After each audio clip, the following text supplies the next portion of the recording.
What's that, you say? Well, it's Wednesday night, everybody, which means it's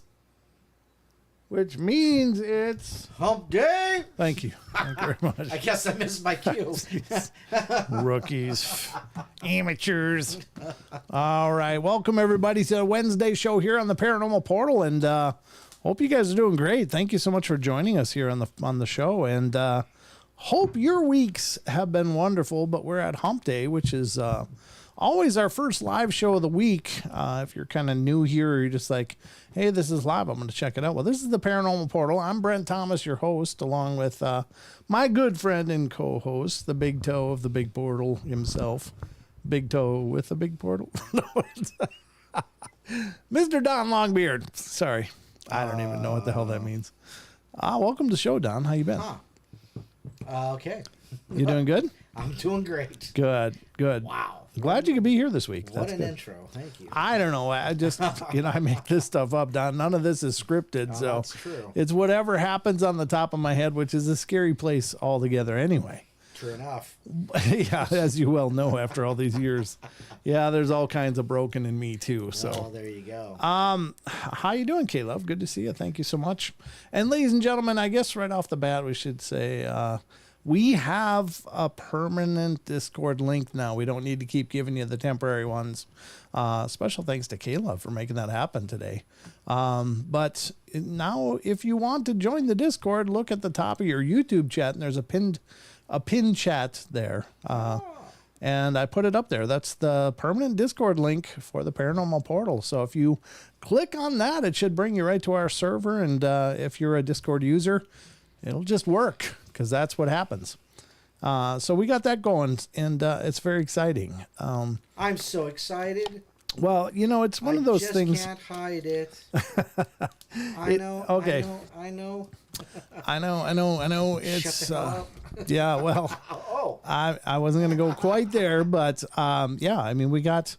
Bowser got a Nintendo Entertainment System for his birthday. Happy birthday, Bowser. Yeah. Good for you. It was my birthday, actually, too, ladies and gentlemen. That's right. You made it another year around the moon. I lapped the sun, not the moon. That's what I meant. I'm so tired. Yeah, the moon's been circling me for a while now, but I lapped the sun one more time on the first, actually. So I just turned another year, and a special thank you to all of you who sent the birthday greetings and messages. I was just flooded with them, and I've really made a concerted effort to try to respond to every one of them. Oh, boy. But I'm so far beyond being able to do that, so I just want to say a very heartfelt thank you to all of you out there that did send messages, and thank you to those who continue to as they realize the birthday pass. It's no big deal. I mean, honest to God, as I get older, they mean less because it's one more inevitable step towards the death knell or whatever Bring the words. out your dead. Yeah, exactly. Someday that'll be me. But so far I'm still kicking. So you're putting up with me one more year anyway. So you remembered, Don. You remembered. Whoop. That was the one. That was a news crawl that I've been playing with. Oh. But it doesn't really work. It kind of crawls, doesn't it? It does. It doesn't really work with the existing one from Wes, so I'm still trying to find a wedding, a marriage for those that works together, and a way to queue them up. But yeah, I made it another year, and yeah, I guess the only thing I can tell you is that as the years tick by, you feel the years so much more. Every time you wake up and try to get up and go pee. I swear, gravity's gotten stronger, Don. Yeah, no, I swear to God. My house has gotten lower. Things that used to stand up are now, no, that just, never mind. There's no way to save that. I'm just going to dump it right there in flames. That's, yeah. I was talking about my body, not specific and had anatomical features. But anyway, I'm an idiot, and that's what you get. That's what another birthday has done for me. It's just, it's probably lowered my IQ a bunch. But and the show. Wow. Don, there was a spirit right next to you. Why do you got to tell me these? It was right there. It was right over here on the radar. Why? That's like you. Or between us, at least. There's nothing between us, brother. Just clothes and good intentions. Are they good intentions? Well, or are they bad intentions? To keep the clothes on, yeah. Yes, those are the good ones, yes. Those are the best intentions as far as I can tell. Wow. And I haven't even really said anything. I know. He took the show down by himself. Yeah, usually Don's pirating the craft into the gutter, but I've managed to autopilot in myself this time, so Yeah, he turned on the autopilot and went right in this pile of poop. yeah. Well, that's tenacious. Yeah. So we got a lot going on tonight, ladies and gentlemen. We're going to get to the news. Oh, now he's trying to raise the bar again. I'm trying to get back on track desperately because, once you're in the gutter, the only thing left is the drain. The drain. And that's like, might as well just log off. Clogged. we might as well just log off at that point. Now it's a cesspool. Yeah. So the septic, as it were. But yeah, we got the news coming up. We're going to do the Discord question of the week next after that, and then we're let me just point this out. I did get a comment in YouTube, and I think it's fair. I don't mind people saying, hey, I like this, I don't like this. And the person said, I love this show. Correction, I love the way the show used to go, but this has been a lot of the ghost stuff and doing the live things on the show. And the person just said, hey, I miss the show that I used to be. So, and I think that's fair. It was never meant to be every show we're going to do investigative stuff. It's just, I've really been testing out these apps and testing out these approaches just to see. And I think we've done enough of it. So now it's going to be more passive. And I know you can't really see because of the positioning of my head. Maybe if I go over a little further. The K2 meter is now here. And the little ball is now... There you go. So keep watching for those. If you see anything light up or sparkle, just let me know. I may very well not see it, as Don may not as well, because it's kind of behind us. So do I sparkle? You always shine, Don. Like a Colin. Yeah, like a sparkly vampire, Don. My name's Edward. I'm just going to let that lay as well. But yeah, we're going to get to the news. So I hope you guys are ready. Let's see if you can get informed. The news. The news.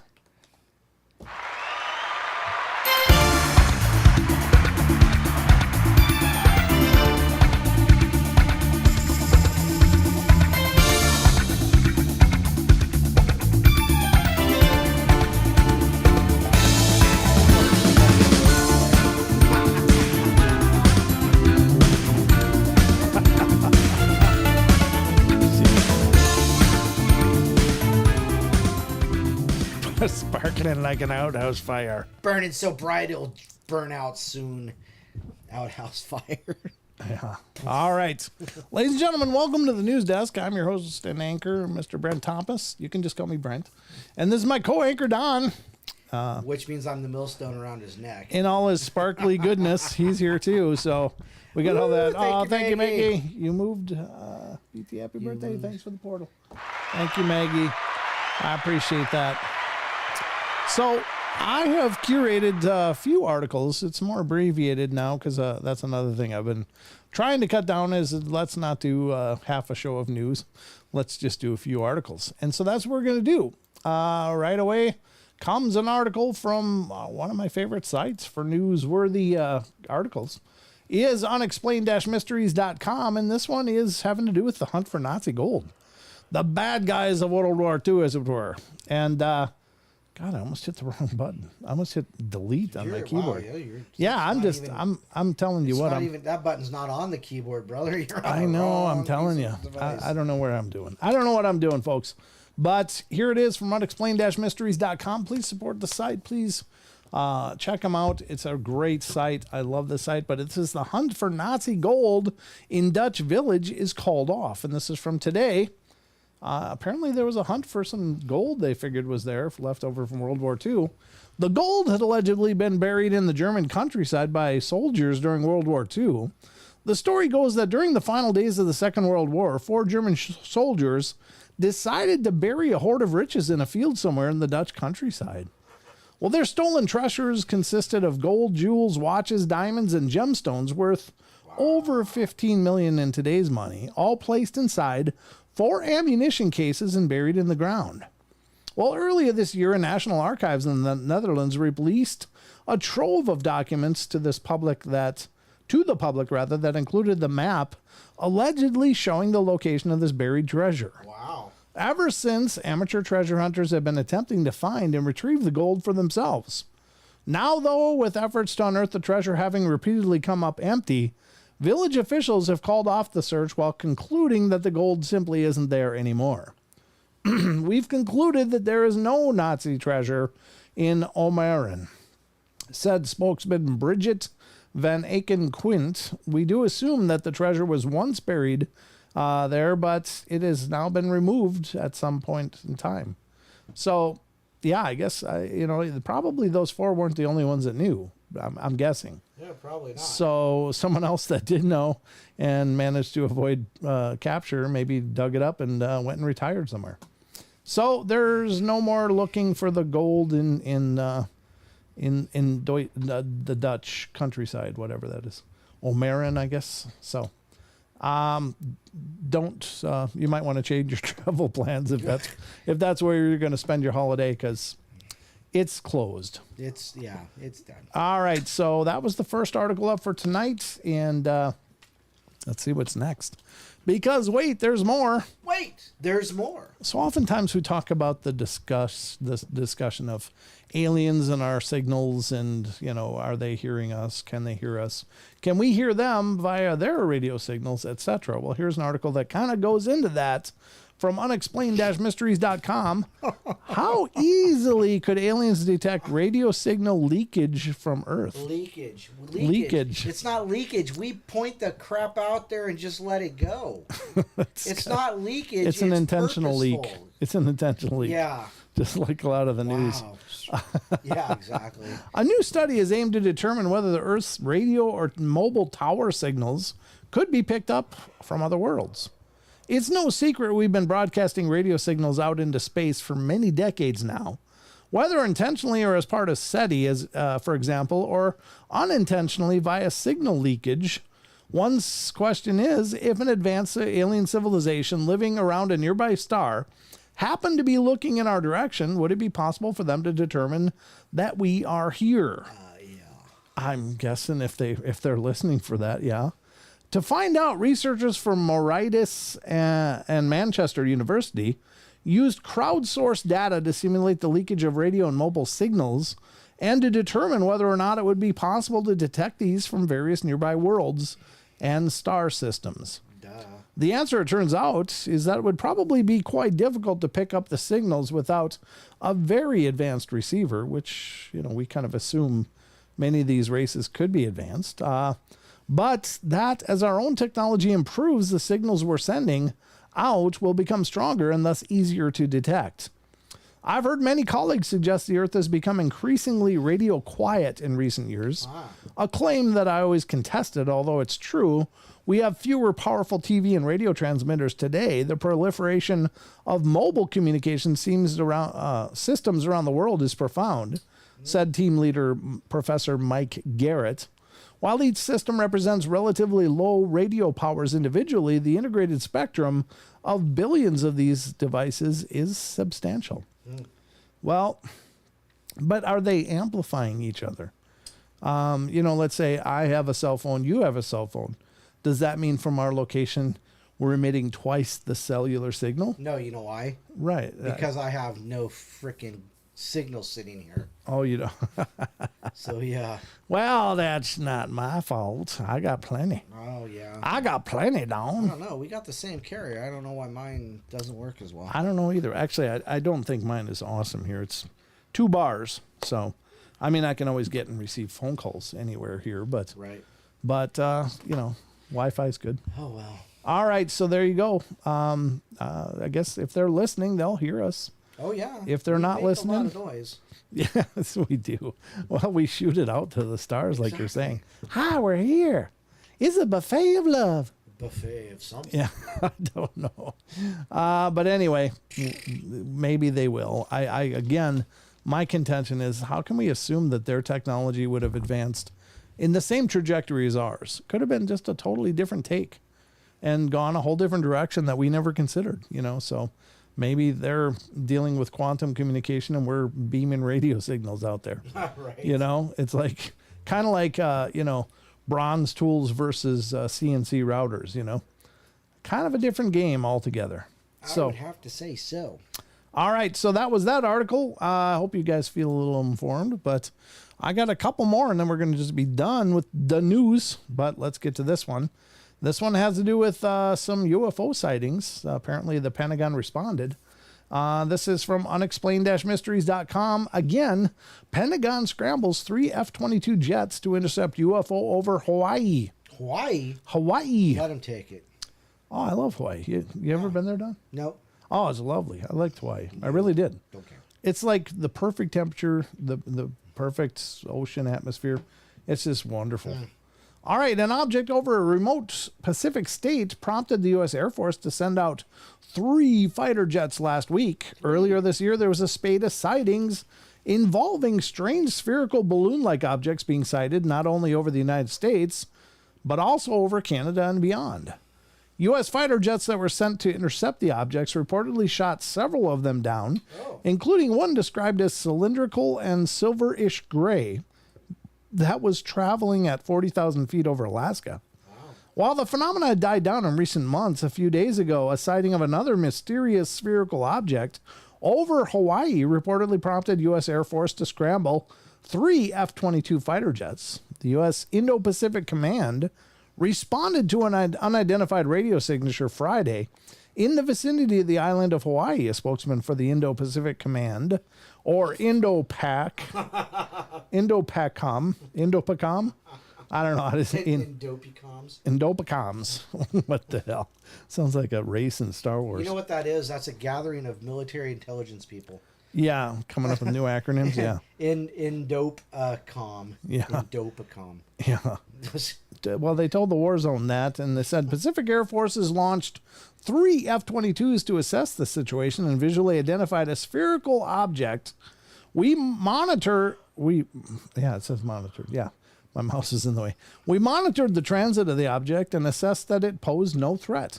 As part of our normal daily operations, we closely track all vessels and aircraft in the Indo-Pacific area of operations through a combination of joint capabilities to protect the U.S. homeland, support our allies and partners, and secure a free and open Indo-Pacific.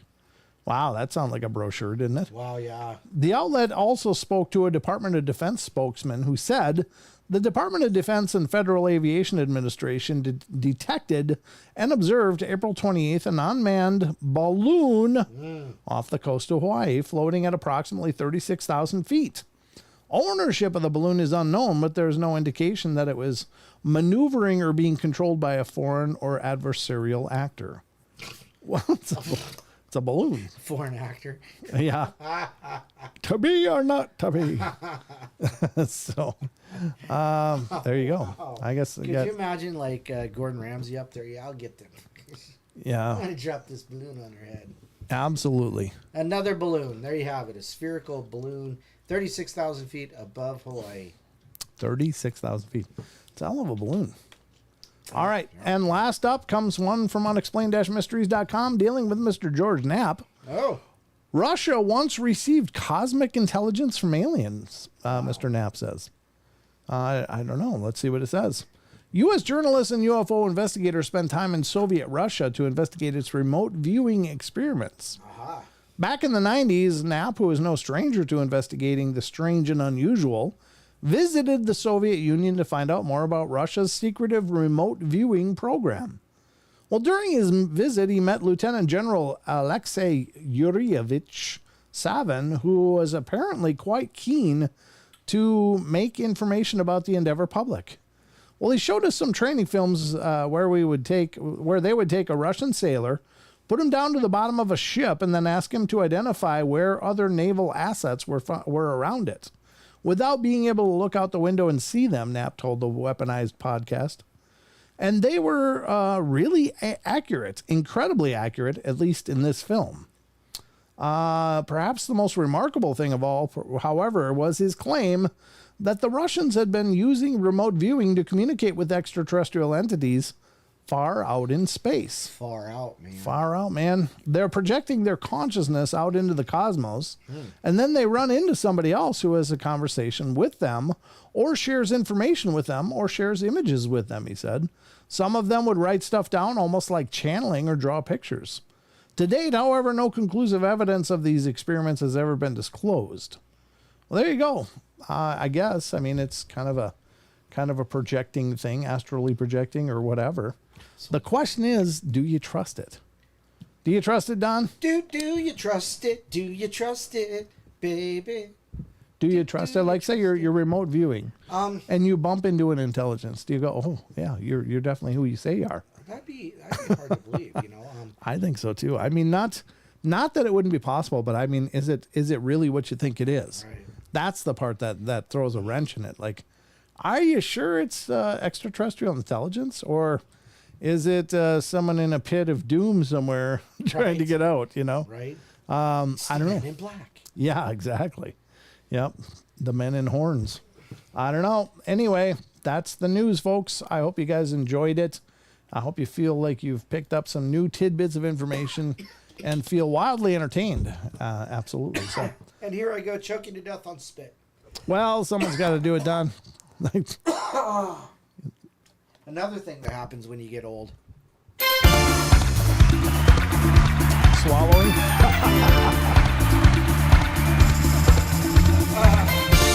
Sorry.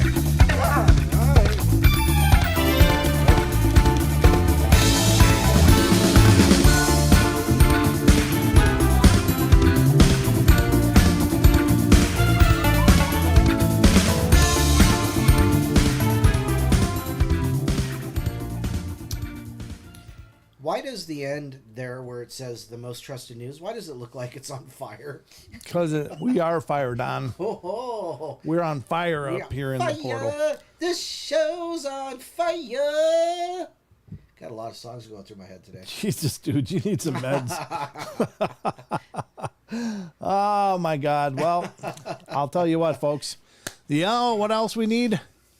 We need some Discord question of the week. Some Discord question. And without further ado, let's move into the next segment of our show, which is, in fact, the Discord question of the week. Dum, dum. Oops.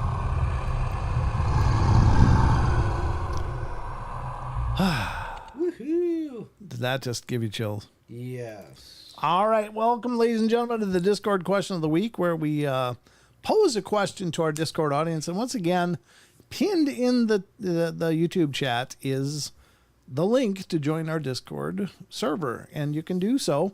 We'd love to have you over there. There's a great group of people in there, and some wonderful discussions going on. But There's a lot of answers to this week's question. Wow. Don's like, I gotta read all this. No, because I'm not reading this. It's about freaking dolls. I know, that's why I thought you'd love this question. Because you love you some haunted dolls, don't you, Don?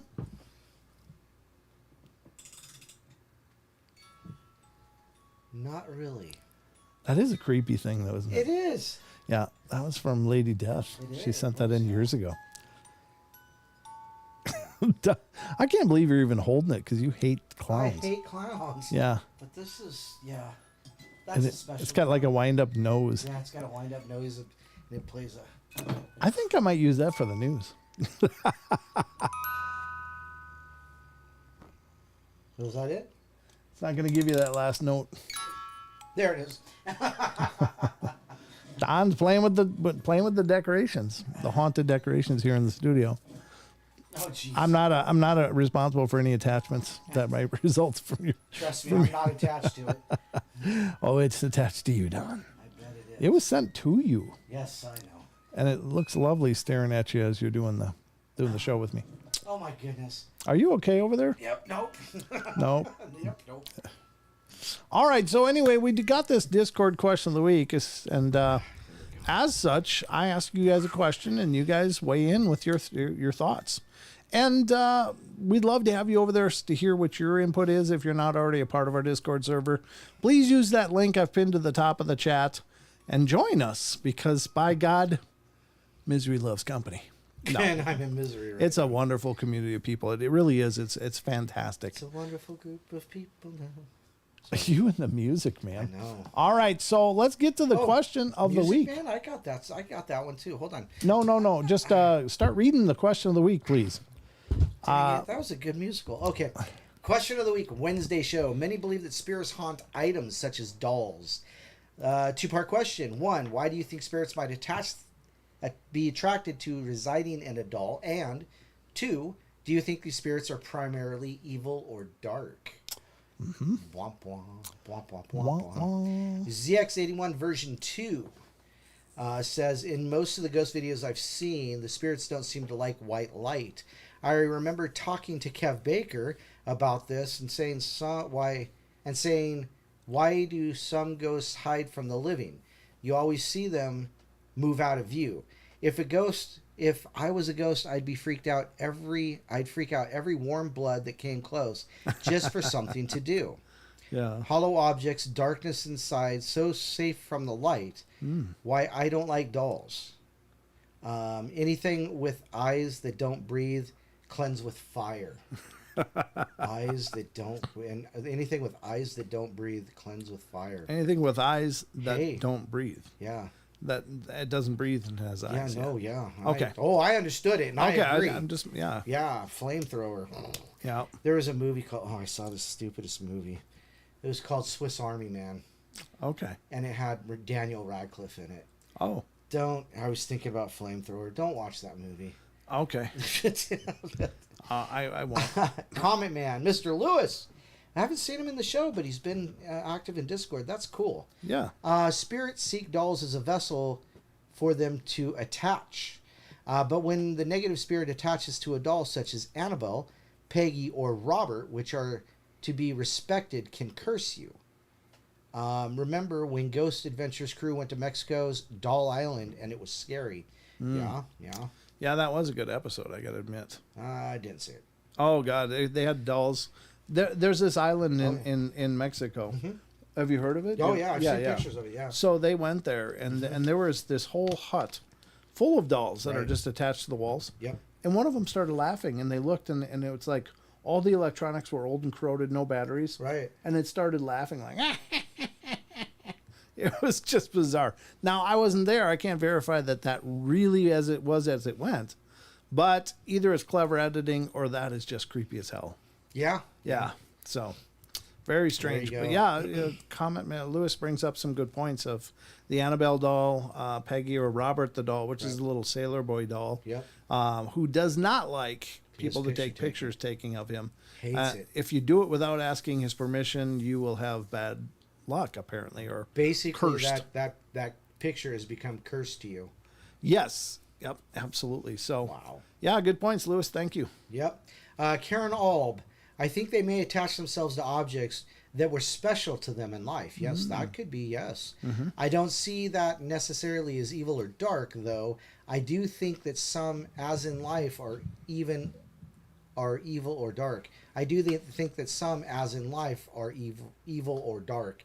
I think most are benevolent and just simply attached emotionally as they were in life.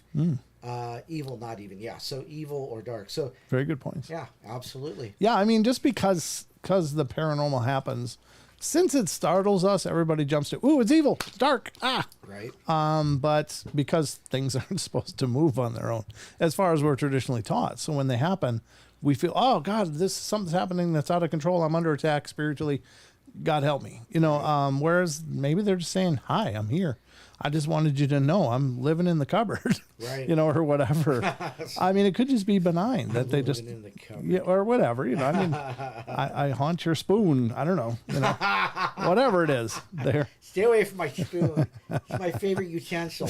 Yeah, I'll bet. Stay away from my spoon. That's what I use for my ice cream. All right. All right. Lars Grass says, I do not believe that spirits haunt dolls. I believe that they confuse us mortals by pretending to do that stuff. Good spirits would not be stuck out. Choose would not be stuck out. Choose to be stuck with an item. That's ludicrous. Good spirits are with God and not here all the time. They come and go. Evil spirits are always here and always tricking and deceiving people constantly. Yeah, that's a good point. Yeah, could be right. Yeah. I mean, supposedly the good go to God, but the good don't go to God until Judgment Day. Well, depending on your perspective, but I hear what you're coming. Yes. Yeah. B. Mora. 1. Spirits may be attracted to the human figure, in which a doll is the closest thing to a human figure and flesh-like. 2. I don't think all spirits that inhabit dolls are dark, just trying to interact with the living. Yeah, like you said, it's not necessarily what they're doing, it's the way we perceive it. Right. Yep. Brenda Joe, I used to think that maybe the person who had that item in life was so attached that they continued to be attached to that item. To that item in the afterlife. But after having a haunted doll in my own home, I don't believe it was a human spirit attached to it. Good point. It felt distinctively tricksterish, maybe a dark entity, but who knows? Not sure why I brought that creepy old doll at an antique shop, but because I never been attracted to things like that before, but I was attracted to it for some reason. My son, who is a skeptic, brought it to my attention that it would move positions. Wow. Oh. Wow. Yeah. After the two of us paying close attention for a few days, we decided to get rid of it. We did a little cleansing ceremony afterwards. My son has been a believer ever since. Wow. There you go. Yeah. That's powerful. Yep. I'm actually kind of toying with the idea of getting a haunted doll, putting it right behind your chair. Yeah, right next to the friggin' Ouija board, right? Yeah, and the clown. Yeah, and the clown. Yeah, put it between the Ouija board and the clown. The clown's like, and the doll's like over here on the planchette going, "You're going to die." Well, no, we wouldn't encourage that kind of behavior. But, burn it with fire. Might liven up the shows a little bit. Liven up something.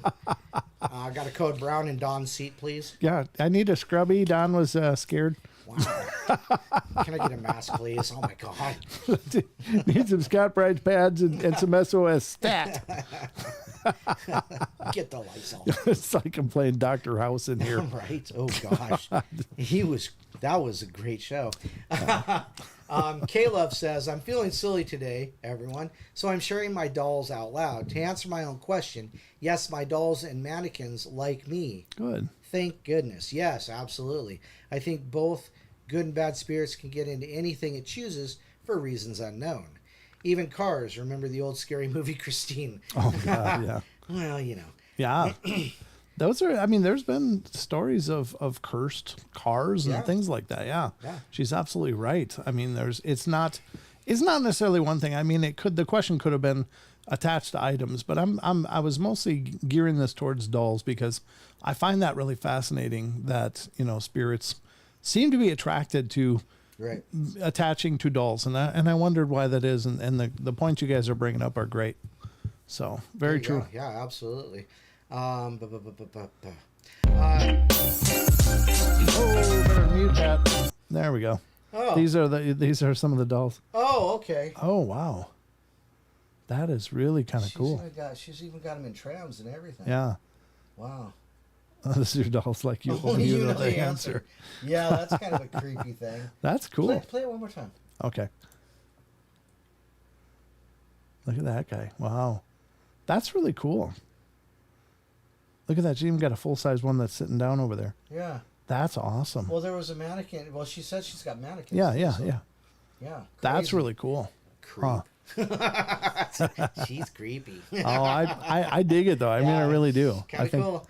I think that stuff is To awesome. each their own. Yeah, it's like Obake, Yes. Obake Hunter and his Melissa doll. Yes. Yeah, apparently one time it said my name or something to that effect. Shendan. No. Yep. Thank God he's in Hawaii and we're in Idaho. Yeah, we're quite a ways apart. Yep. Jake Thompson says, my answer to your first question could be a special connection. Could it be a special connection to what that are possessing like childhood toys? Mm-hmm. And the question to your second answer, the answer to your second question, it depends on the person that died. True. Well, sure, yeah, Yep. absolutely. You know, because if they were a good person, generally I'd suppose they'd be good people in the afterlife. But you Right. know, if they're like, Dahmer, he's Yeah. probably, Oh yeah. he's probably still eating Oh dear God. out to lunch. I don't know. I think he's probably eating dirt right now. That's about it. Opal Demetria. This is interesting because I was thinking about it the other day. I have a porcelain doll that I rescued some years ago and made her anew. I stylized her after me because of memories back in elementary school where us girls had to dress up as our dolls and go to school like that for a day. Wow. Every other girl matched their doll except me back then. I had an opportunity to change that, even though I was in my late 30s and doing it alone. I guess for me, I felt that there was something inside every doll. I'm not like most people who get creeped out by them. I think it's silly to be that way. Well, fine, be that way. I won't go deep into the story of my Circe. I named her after the song performed by Ghost. Sleep Token. Anyhow, it's a beautiful song that told her story. I have a soft spot for dolls, I guess. People have brought me more knowing I will fix them. I haven't come across any dolls with ill intent yet. Even if I do not think I can resist saving them, I can't. Even if I do, I don't think I can resist saving them. Yeah. If need be. Yeah, that's probably how I'll die. Well, if it's possible for a human spirit to attach to a doll, then I'll give it a whirl with Circe. I think it's possible to put forth our energy into a doll. It's the same concept as poppets and voodoo dolls. Good point. A witch will charge an item for a purpose, and technically they're supposed to create some sort of kill switch in the item in the event the practitioner loses the item or they pass away, or stolen by an unfortunate soul. Not doing so might cause harm to anyone, minus the thief that comes into possession of that item. I heard about a certain doll that was instilled with a lot of hatred. I think it's referred to as the hate god. I may be wrong in the name, but it's a good example of how something can be created and either attracted evil, or an entity was created by that person. Yeah. There you go. And there's a picture of Circe. There it is. There's Circe. Oh, she's adorable. That doesn't look like a scary doll at all. No, she's kind of a cool goth-looking doll. Yeah, That's awesome. I have to agree. Yeah. I think, and if it's modeled after, Opal, yeah. then hey, That's even cooler. yeah, there you go. That's very cool. Yep. Thank you for that. I think you're right. I think poppets are very interesting. And if you're not familiar with that term, it's a practice of fashioning a doll to be as a shield for a person generally. In other words, you craft it maybe with some of your hair, and it can be made of many different things. It can be very rudimentary or whatever. It just has to have the intent right. of the, yeah. And then you seal it up in a box or something and never open it. But the intention is always that any ill or evil directed at you is directed instead to the doll as as a target, if you will, or a shield. And yeah, I mean, it's what is that? The folklore of that painting that the guy did, and of the child. no, not the child. I'm talking about it's like the guy had a painting of himself. You're talking about Dorian Gray. Dorian Gray, thank you. Yeah, right. That took his age. right. So he never aged. He was past that basically point immortal until he looked at that picture. Yep. Once he looked at the picture, then it was broken. The Spoiler. same kind of concept with a puppet is that you're never supposed to dig it up, open it up, or anything. Just know that it's taking all the negativity that you would have received. Very cool. And continuing on, M says there have definitely been hoaxes and others that are more strange and unexplainable. I first looked into the crop circles when I was about 11, as I've always been interested in the weird stuff. Did I skip something? No, I think M's answering the last question. Oh, the last one. Okay. Because I asked about crop circles, but go ahead and finish it. Yeah. As I've always been interested in weird stuff the world has to offer, I opened my mind to what evidence was out there, all in books, as it was in the 90s. But if I had to guess before looking into it, I'd have said maybe it's fake because I thought if aliens are are here, but so covert, yeah, most of the time, why would they graph the joint so blatantly? Okay. What got me was cases where they looked specifically at crops and they had not been broken but actually altered in a way we can't even replicate. Yeah. The nodes bend in the plant, have been physically altered, extended to be able to bend, not break. In some crop circles, not a single one was broken but altered like this. The plants are hoaxed in circles like this. The plants in a hoax circle are not like this. Mm-hmm. Many also have signs of tracking and footprints in or out of the hoax enter or exit, where they enter or exit. Hoaxers. Yep. Gotcha. There's no R in there, but okay. There have been more high strangeness found at sites, but this was enough for me to go, yeah, it definitely is weird and wonderful. Yeah, absolutely. So yeah, good point. Yeah, crop circles are really cool. I like crop circles. Yeah, Don's really digs the crop circle stuff and has actually studied quite a bit on them. Yeah, I think knows quite a bit more than I do. I think they're just absolutely interesting. They're engaging, and anyhow. But there you go. Luna Moonicorn dolls, especially as they age, can get very creepy looking. Yes, they turn yellow and different colors because of the porcelain and cracking, the crazing. Yeah, it's crazy. And people think, wow, that doll's creepy. And some weird stuff happens, and they assign the cause of the weird stuff to the doll because it's there. There could be no correlation at all, but it's easy to be creeped out and assign the doll as the cause. Mm-hmm. It could possibly be a topo-like situation in some cases. Sure. I agree. Yep. Many people are being creeped out by a doll or projecting energy to the object, and any activity is just a projection or a manifestation of the energy, not the doll. Right. That's interesting. That's a good take. Point. Yeah. Yep. They're turned into topos. Yeah. Yep. Yeah. It's just a vessel for the power or intent or energy that you give to it. Yeah. Yep. Here and there, 66. I know about a doll that had an evil spirit in it. I think they're all dark. I've never read or heard a story about a good haunted doll. I don't either. And the one that trips me out the most was that Twilight Zone years ago with the dummy. Oh my goodness. Oh yeah. God, I hated that. Ventriloquist dummy. Yeah. Yep, me too. Annabelle comes to mind. I encountered her after watching both Annabelle 1 and Annabelle Creation. And that was a comment from Comment Man, Lewis, to just there, here and there. Right. Very cool. Now, the reason I asked, do you think they're all dark, is because there are some practices of summoning and binding that are done in kind of dark circles. And I think that some of these haunted objects could be against their will, like they didn't willingly go there, right. But they were kind of forced there through whatever means and measures. And so I was just kind of considering that, like, what about a hapless spirit that was haunting a home and ended up, getting bound to something inadvertently. And I'm not, interested necessarily in the mechanics of that.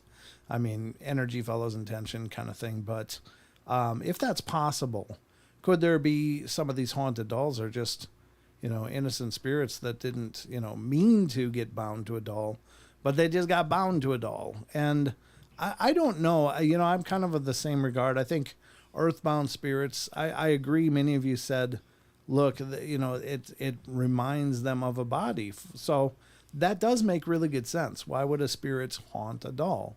Well, it kind of looks like a body. So Yeah. that's a huge take. But are they good or bad? I don't know. I mean, I'm kind of confused about that myself, because I do appreciate the take. Like, if you're good and your life is over, then you transition. But maybe there's parts of us that can't transition, and then they wander. Maybe the ugly parts of us that can't go to the divine place. Maybe some parts of us get sheared off in our passing, and that's why we're so peaceful and happy when we go, because we don't bring all our garbage with us. Right, yeah. But maybe the garbage still is alive in some sense, and may look around for some place to go. I don't know. I mean, it's just all the way my head works. So, Right. But I really appreciate your take. What do you think, Don?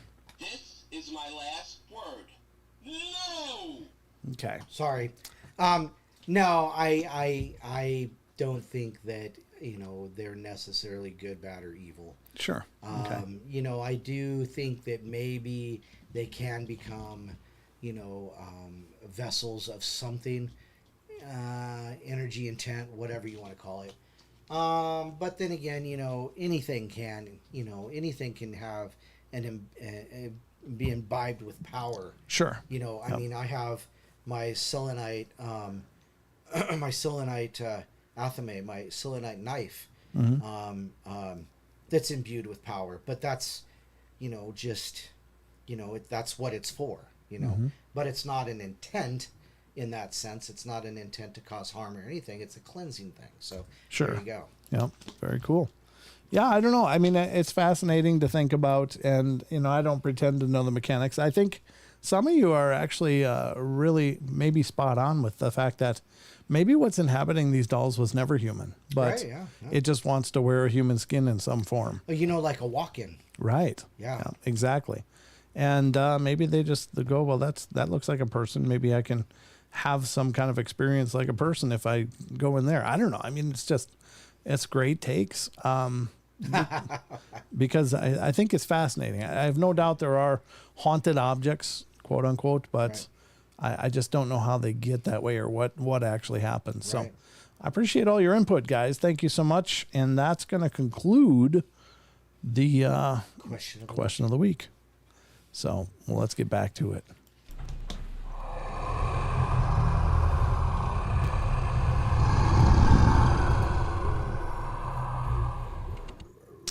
And thank you very much, everybody that participated in that. I appreciate it. And again, we'd love to have you join the Discord if you haven't already. The link is permanently pinned to the top of the YouTube chat. So that's an active link from here on out. We don't have to generate these little temporary links anymore. So I love it when things finally dawn on me. B Mora in Things dawn on you. B Mora is Barbara Mora in Yeah. chat. I just realized that.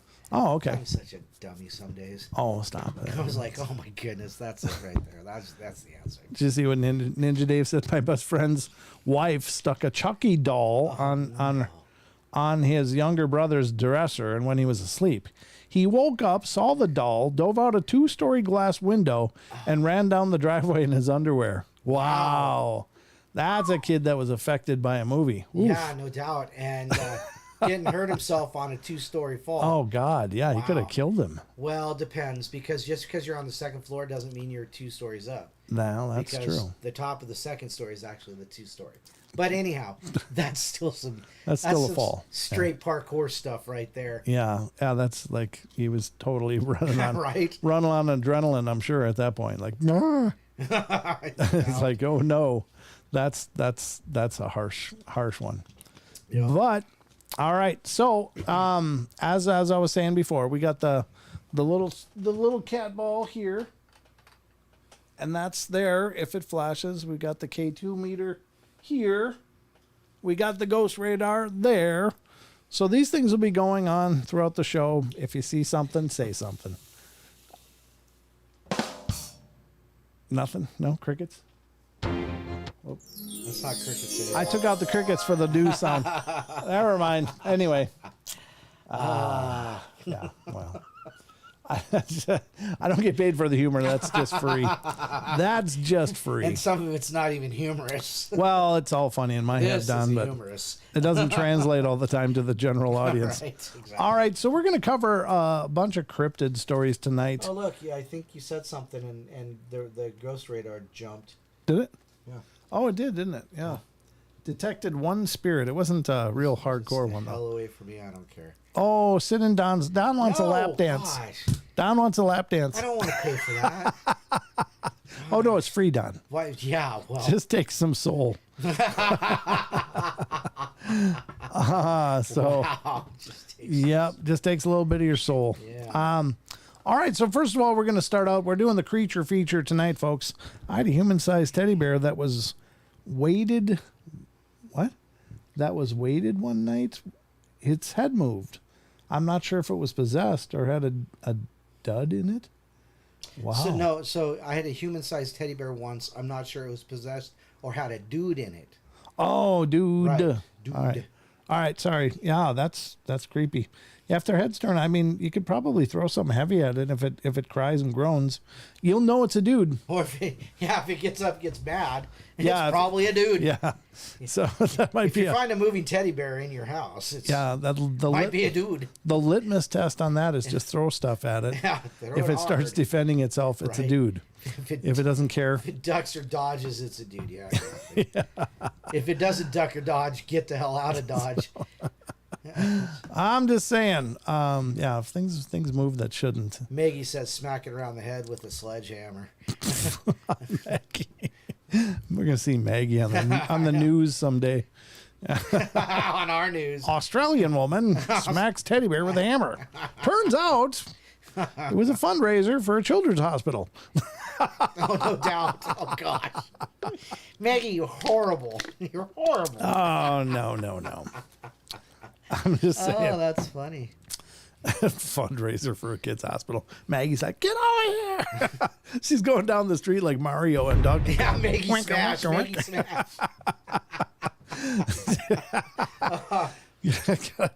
I gotta test this. Get over here. She's like Scorpion on Mortal Kombat. Get over here. Get over here. Yeah. So Finish him. she'd do the finishing move all right. Sledgehammer that. Oh my God. Yeah. Let me get my sledgehammer. It's in the in a basement. basement. Go figure. Yeah, Bowser's got one in his basement. Wonder what's going on down there. I don't know, but I got a 5-family freezer in mine. Yeah, you'd think they'd move out, Don. Well, you know, They must like the they can't cold. move anywhere without legs. Ooh, yeah, that's so Dexter of you, Don. And you're the guy that's freaked out by clowns, and then you talk like that. This is where you're talking like Dexter. Ah, God. You know, I've never seen that show. Oh, God. You should probably watch it. It's really. I'd probably like it, yeah. You'd probably me ideas. Yeah, and then we can actually remote you in after that because I'm not sure I want you in I the. don't think the he's studio. coming over here anymore. That's weird. I felt my phone vibrate it twice now when I pick it up and there's nothing. That's not the phone. Oh, Don. Hey, this is a family show. All right, so we're going to get to the cryptid corner now. We're going to take a look at several creature reports, starting with Sasquatch Chronicles. And because, it's the first one on my list. SoCal Squatcher said, I had a big panda bear stuffed animal in the back corner of the attic when we moved out of a house. Just thought, whoever finds this is going to crap themselves. Probably. Should charge it extra. No doubt. Should have rigged it so that when they open the hatch, the bear stands up. Oh, that would have been horrible. Oh my God! Yeah, Yeah, could you imagine that? You lift it up. Yeah, it's and got a this pulley on panda it. bear just pulls right up. just kind of stands up out of the chair and looks down at you. Oh dear God, Oh, I think I'm that gonna would do that. that would be wicked. You'd have to have a pretty void soul to pull something like that, but God, There's these people that were buying like these, those fake skeletons. Yeah, burying them under their like porch and stuff. Yeah. Or putting them behind like the void space in their cabinets. Yeah, and it's just like, oh God, could you imagine that? That would be awesome. Barbara says worth it. yeah. Oh my God. Yeah, there's plenty of ways you can screw up a new homeowner. Poor kids. Yeah. Because the kids are going to be the first one going for that attic access. They're like, Mom! Yeah. Go put these in the attic, kids. Yeah. You got good luck in therapy after that one. You can have a bunch of scarred children. I hate pandas. I hate pandas. I hate them. Hate them. Oh, dear God. Oh, no. You're so twisted. The damage you could do. God. Oh, well, anyway, it just occurred to me. Well, yeah, obviously. You got to admit that would be freaking hilarious, though. Put a camera on that just to see people. That would be internet gold right there, folks. That would be something I would have done to my kids. Move into a new house or take them to a house, right? And put a camera on them and say, "Hey, open that, would you?" Yeah. And watch them just fly off. And you're looking at them, you're looking down on them on the floor, and you go, "Oh, we got to go to the hospital." I don't think that's supposed to bend that way. Get in the car. That's a Z brake.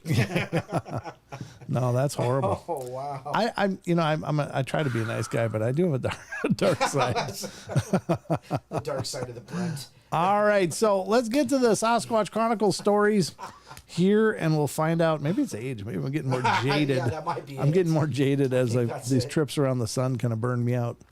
All right, so we're going to head to Sasquatch Chronicles and check out what's going on over there. Special thanks to Mr. Wes Germer, because he posts a lot of stuff over there, guys. And if you haven't gone over to check out SasquatchChronicles.com, you're missing out. The show is only, it's a phenomenal show, but there's so much more going on over there. So, like what? Like articles just like this, Don. Oh. From the Sasquatch Chronicles blog comes the first one we're going to read, and this is from April 28th. Tonight's show. So this actually was made into a show. You might have already heard it, but I'm going to read it anyway because we haven't covered this. It says, a listener writes, I had an encounter with two Bigfoot in Alberta in October of 2022, so very recently. Yeah. While out scouting for a good hunting spot for elk, I was walking along a fence line in a grazing lease in heavy bush and muskeg.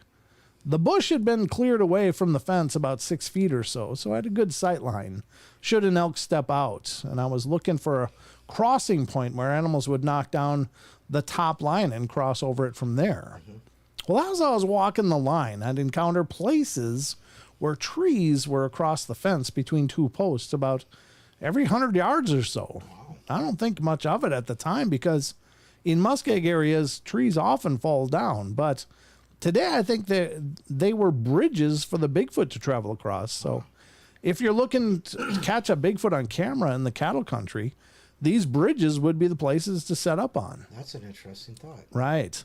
Anyway, back to the story. So I'm walking through the muskeg that has been standing water, as well as lots of moss, but every few hundred feet, there's a bit of high ridge rising above the muskeg with heavily used game trails on them. These ridges are about 10 feet high and only about 30 feet wide before dropping into the muskeg again. So I'm going up and over them to get a good 200-yard look as I reach the top of them before descending into the muskeg again. With vision only about to the next high ridge, tough walking for a 66-year-old, but I love the bush and I'm happy to point, and I'm at my happy point while I'm in it. Well, as I start ascending a high ridge again, my head pokes up over the ridge, and then, there, beside the fence, 50 yards away, I see a black object close to the ground in the muskeg. Bear or wolf, I instantly thought. No big deal. I see these animals all the time while hunting and have never shot a bear or wolf yet in my life. If you ain't going to eat them, you don't shoot them, has always been my hunting motto. So I'm trying to figure out what it is. I focus intently on it. long, straight black hair and a cone-shaped head transitioning into straight blonde hair on its back, like a cinnamon bear was my next thought. But something's a bit odd here. It looks like a head on some shoulders. I stared and focused on it, and I'm really trying to make this look like some kind of bear because it's not a wolf or a calf moose either. And then a movement to the left catches my eye, and there, peeking out from behind a tree, is a chimpanzee face looking at me. What the hell? Well, I stare at it shocked, but still trying to make it out to be a bear or something. It has a round head, not cone-shaped, straight black hair on its head, transitioning to blonde hair on its shoulders. And it's standing behind a tamarack tree that is between yellow and green fall colors. And it has its hands on branches on each side of the tree trunk. And it has black fingers gripping the branches. Wow. What the hell? Is this a bear? I see it looking at me, trying to figure out what I am. Since I'm in full camo, head to toe, it knows I'm there, but it cannot see me. It moves its head from one side of the tree to the other, looking in my direction. It squats down and peers under the branch at me, then stands up over a small tree looking at me, then one side to the other side again. This goes on for over 5 minutes. Wow. I'm looking at it and the other object on the ground by the fence. My mind is in turmoil as I'm fiercely trying to make out these to be bears in my head. And then she looks towards her child and steps out from behind the tree towards it. She gives me the side view of her face as she steps out. There is no bear snout or chimpanzee jaw. It has a flat nose and ears like a human. It has no hair on its black shiny face, reflecting the sun's rays off its skin. It turns and looks at me again, and then reaches out its arm towards the black object beside the fence. Its hand is in a half-open position, hairless to the wrist. And then from the wrist to the shoulder, it has long, straight blonde hair hanging down, maybe 10 inches long. Wow. It reminded me of tassels from a leather jacket. It was clean and well groomed. No branches or twigs in its hair, nor was it matted or unkempt. I had a clear view as it took that one big step out from the tree. The straight blonde hair went down to her knees and then transitioned to black again. When she bent down to her child, I could clearly see her breasts hanging down. Ooh. It had short blonde hair on her breast, but was hairless around the aorta and nipple. Black skin on this. That's the wrong word. What? The aorta. Isn't it? Oh, well, it's what is it called? That's near the heart. The areola? Areola, yeah. Aorta is yeah, you're right. It's in the heart. I'll stab myself in the aorta. That's in your chest. She moved her arm and hand over to head to the black object by the fence and wrapped its head with the back of her knuckles, hand half open. Wow. Like, hey, come on, let's go. Then she looked at it and then back at me, then stepped back behind the tree. She peered at me again from the side of the tree and then the other side and then disappeared into the thick bush on the left. Not a sound did I hear from her as she disappeared into the trees. I looked back at the black object by the fence. It was rocking back and forth, its back to me. Then I started to get scared. Was it going to flank me or trap me? Was there a daddy close by? Ooh. Are they as protective of their kids as bears are? I would imagine so. I didn't even realize that I had a gun on my back.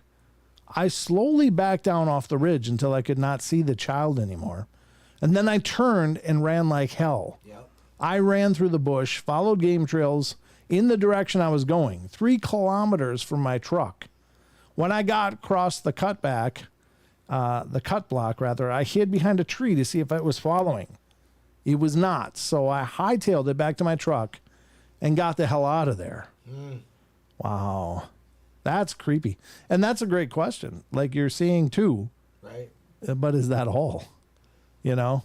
That's always a good bet that, yeah, there might be another one around.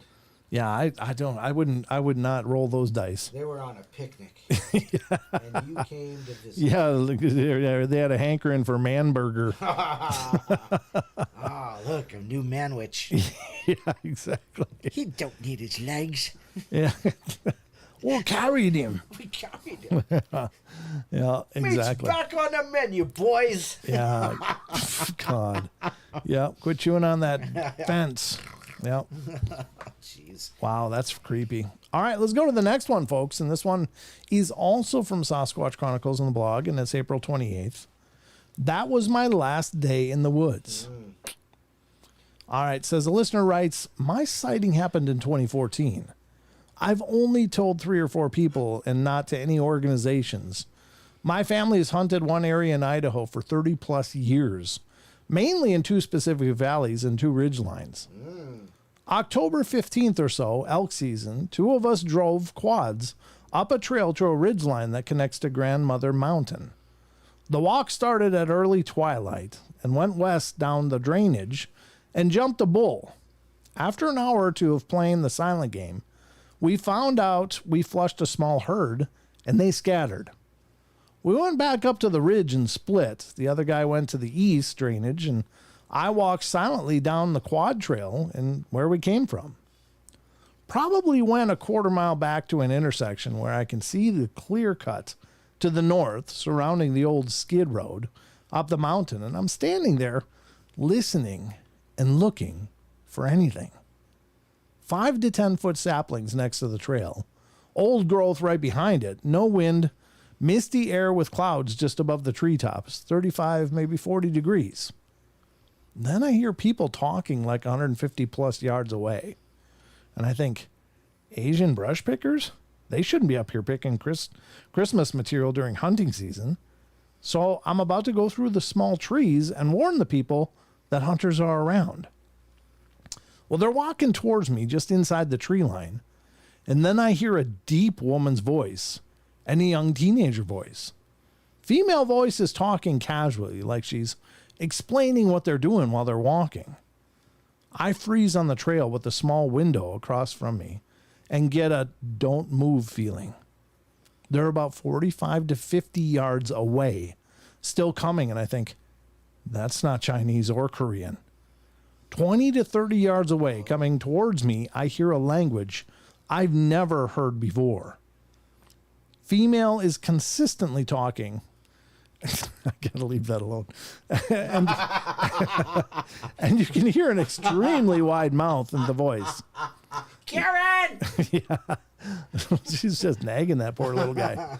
Like a deep-voiced Carol Channing using every part of their mouth to talk. Oh, my God. What got me was the younger one was talking at the same time occasionally, basically interjecting, and they'd both be speaking at the same time, but not back and forth. Well, they walked right past me on the other side of the small trees.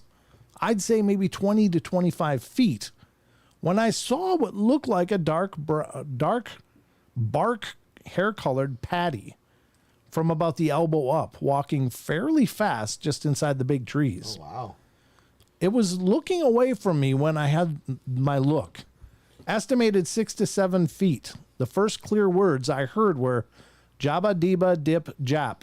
Letters I heard the most were JBDAEI. They walked on by and I didn't move. I didn't want to. Plus, I'm not sure there wasn't another behind me telling me to freeze. I'm sure they knew we went up the hill earlier, but didn't expect someone to backtrack.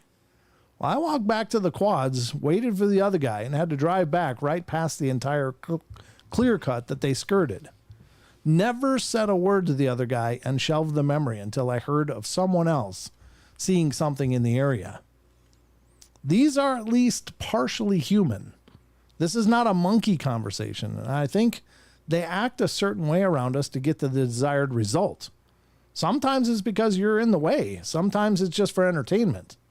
Never even thought about Sasquatch in Idaho. I was too worried about wolves, cougars, and moose. That day in 2014 was my last day in the woods of Idaho. Wow. So he was like, done, Don. Yep. Done. Done. Yep. Very cool story, though. I wonder if what this person heard was very similar to the Sierra sounds, or is it something completely different? Right, because when they started talking about it's not Chinese, it's not Korean, I Right. instantly thought Samurai chatter. Japanese. Yeah, right. Well, yeah, because if you listen, they call the Sierra sounds basically the samurai chatter. Oh, chick, don't get the umbrella. You know, it's just Wow, this. that's pretty good. Well, thanks. Thanks. I'm working on my samurai. I'm just kidding. Or your Sasquatch. Yeah, I'm working on my Sasquatch, but it's very guttural, and it does sound like, you know, that old commanding Japanese type of dialect that you'd hear in the movies. You know, the old you know, samurai movies or Japanese movies, and it's very similar in a manner of speaking with the way that the speech is delivered for these Bigfoot. And I know most of you are very familiar with this, but I find it interesting, and I'd be curious if what he heard was very much like that. Right. Yeah. I don't know. It's very fascinating, but the fact that he still remembers that one phrase, that jib jabba job, or whatever it was, and what does that mean? Yeah. You know, I mean, those. Yeah, it was jabba diba dip jap, jabba diba dip jap. Yeah. So Grandmother Mountain and Grandfather Mountain are central Idaho. Okay. So it's like, you know, the panhandle comes down, right? Mm-hmm. And then it's got the little bulge right there. It's like Yep. right in that plane between the straight line and the bulge. Okay. So, yeah. Not quite as far as Boise though. Yeah. Yeah, it's Kellogg, yeah. So, Okay. did I say Kellogg? No, you didn't until just now. Oh, yeah, south of Kellogg. So, don't know, 20 miles. Oh, so it might be like 50 miles south of Kellogg. So, Kellogg's about an hour and a half from here. Oh, it is. Okay. Yeah, So that's yeah. not too far actually. Right. Well, that's Okay. that's where our friend James Anthony lived. Remember? Oh. Right. Yeah. Or that was Wallace, but that's close enough. Yeah. Okay. Yep. So, I gotcha. Okay. Yeah. So that's not a whole long ways away from where No, we are not at right all. now, which Not at is all. kind of cool. All right. We're going to read another one from Sasquatch Chronicles, and then we're going to move over to some other reports from Phantoms and Monsters and a couple from the confessionals. I don't know if we're going to read both of them from the confessionals, because I do want this to be more of a creature feature, that's what I titled the show. So trying to stay true to form. But this is from Sasquatch Chronicles blog from April 29th. Pasture baboons. A listener writes, where I grew up, you don't talk about stuff like this. For one, it's a very religious area, and these things just cannot exist. It has to be something normal that normal people can see as God's creatures. The Bigfoot stigma just can't be, not in the Bible, therefore cannot be real. Well, I don't know if that's true. The other things you don't say are that you were scared, you missed an animal you were shooting at, or that someone ever whipped your butt in a fair fight. Not if you're a man, anyway. It's a long story to type, and I hate typing, so I'll try to get the story across as short as I can. If you'd like to hear the whole ordeal, I will tell you. If not, no issue. I'm still going to listen to your show. Found it a month ago or so, and I love it. Kind of helped me in a lot of ways as well. Anyway, here goes nothing. So, me and my friends used to hunt ranches in high school for varmints. This is probably 2003 or 4. Late summer 2003, I think, because I left for the Army in early 2005. My friend's dad told us they'd been losing goats on a large property they owned about an hour from our hometown. Well, these goats were pretty wild, but they were finding multiple dead ones when they went out there from time to time, and they were torn up. His prize, to him, apple orchard, was getting torn up too. And that's what probably mattered, honestly. Anyway, he said it was either a mountain lion or a big bobcat, and he wanted us to kill it. Challenge accepted. We set off. Well, we get there the next day and immediately find a goat absolutely torn to shreds. We had Nokia brick phones and no camera in 2003 or so, and we didn't own cameras, and this thing was like mush. When I went to move it, buzzards got it good, but skin was dry yet intact. The bones, though, they were broken all to hell. It was super odd, but it was what it was. Carry on. We make camp in the old travel trailer. No electric, but it was pretty nice. We immediately noticed these circular cuts, or ruts rather, like 100 meters circumference, I guess, but all around the camp, full circle. At least the property to someone so they could run cows on it during resting years for his land. We figured it was that initially. Well, we went to go case the property and to see where we wanted to trap and call versus where we wanted to shine that weekend. Went to the orchard first, and it's torn up. Most trees had the bottom thicker branches torn or broken. Wow. No apples. Smashed apples everywhere, but none on the tree. Had that grass rotted fruit smell everywhere. Gross rotted. Oh, gross rotted fruit smell. Sorry, I thought it said grass. Yeah. Moved on to the canyon, small, that looked over a great hunting pasture and found a dead goat. Fresh dead. Female and had the udders and guts gone. Hind leg was missing and looked like it was twisted off.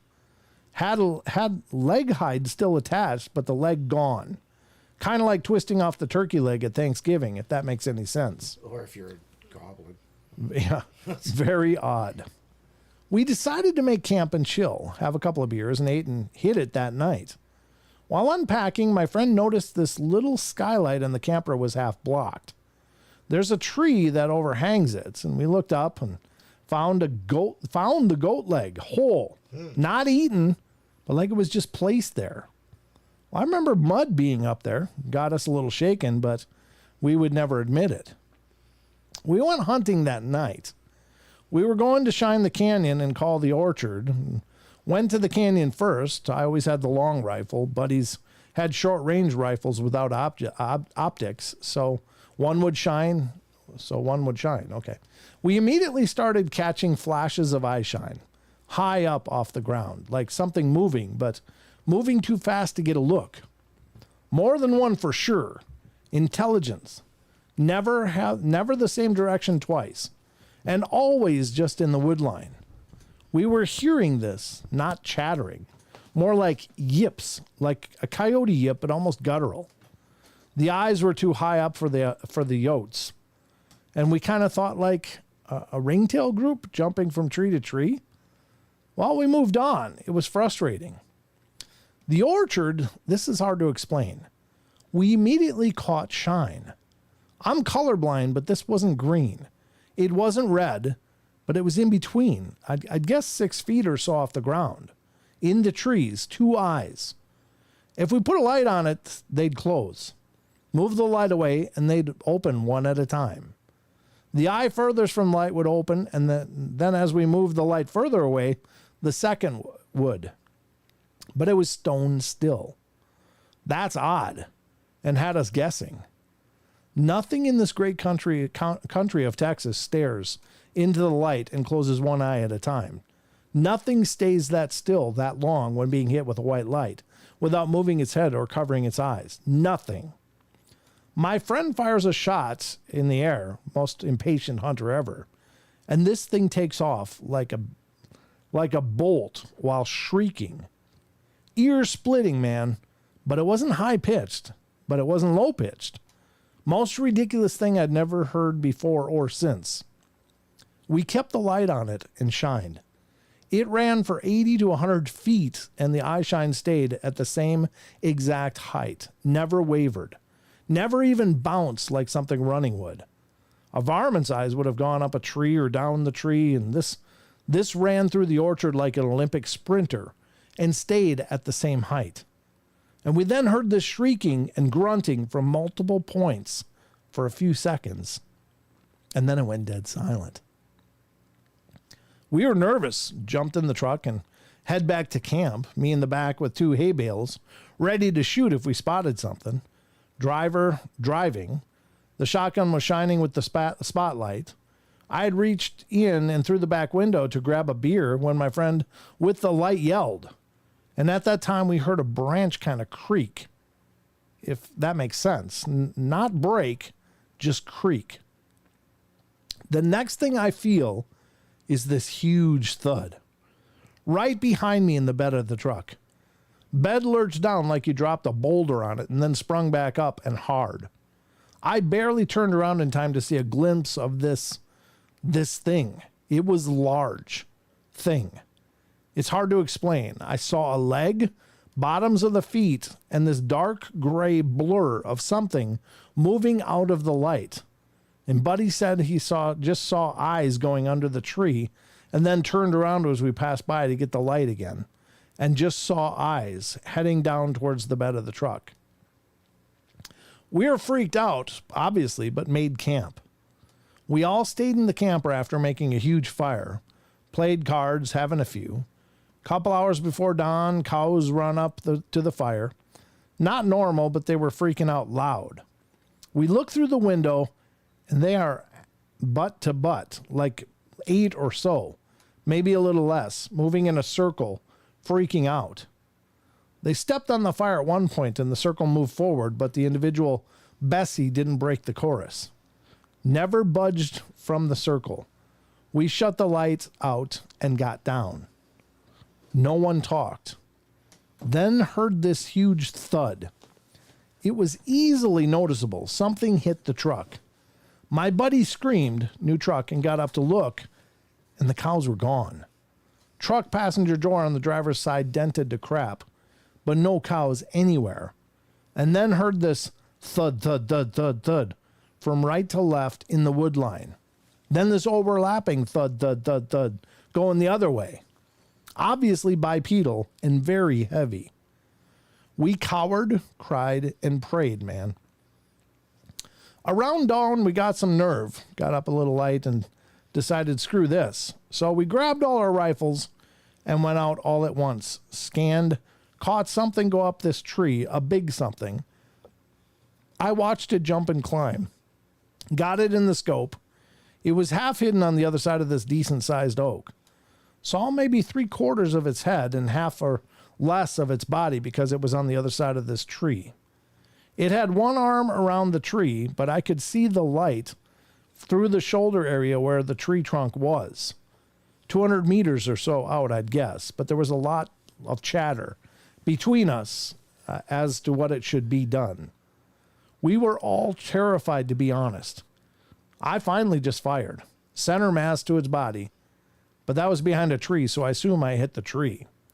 This thing spun around and fell out of the tree, hit branches on the way down, but fell top end first, right into a huge branch, and this upended it, flipped it around, and landed in the Johnson grass, which was like 2 feet or so tall. We waited for a while, thought we were good, but then this scream, loud. This thing got to its feet, clutching its shoulder or arm, I don't know, and ran off into the woods. We were paralyzed for a minute, but eventually bolted for the truck. Right before we were turning around to peel off, another one, looked bigger girth-wise, stepped out from the wood line facing us. Wow. No sound, no reprisal, just stared us down. I mean, you could feel its eyes, man. Deepest fear I've ever felt in my life. I wanted to throw up, but I couldn't. I was crying. I couldn't breathe. I've never felt that level of terror, I'd call it, ever again. We left. Had a fight over who was unlocking the gate. Peeled out of there and never went back. Wow. I don't know what they were, man. I don't. I want to say Bigfoot, but then again, don't.